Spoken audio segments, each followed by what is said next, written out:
TDP వ్యవస్థాపకుడు నందమూరి రామారావు 29వ వర్ధంతి సందర్భంగా ఈ రక్తదాన శిబిరం ఏర్పాటు చేయడం ఎంతో సంతోషంగా ఉందని, ఎందుకంటే అన్నదానం కన్నా రక్తదానం ముఖ్యమని, అది ఎంతో మంది ప్రాణాలు కాపాడుతుందని అన్నారు. కార్యకర్తలు స్వచ్ఛందంగా వచ్చి ఈరోజు రక్తదానం ఇవ్వడం సంతోషంగా ఉందని, అలాగే కూటమి ప్రభుత్వం ప్రజల పథకాలన్నీ త్వరలోనే అమలు చేస్తామని సీఎం చంద్రబాబు నాయుడు చెప్పాడని ఆయన తెలిపారు.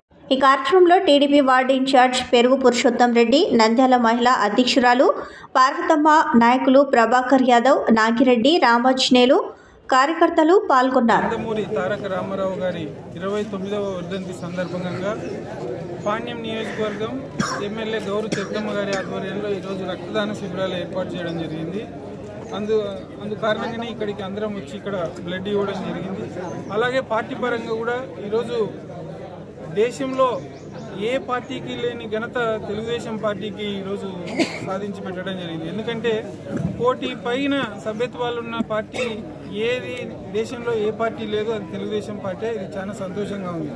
కార్యకర్తల సంక్షేమము, కార్యకర్తలకు ఎటువంటి ఇబ్బందులు వచ్చినా కూడా ఏ అన్ఎక్స్పెక్టెడ్గా జరిగిన ప్రమాదాలకు కూడా బీమా సౌకర్యం కూడా కల్పిస్తున్నారా లోకేష్ బాబు గారు.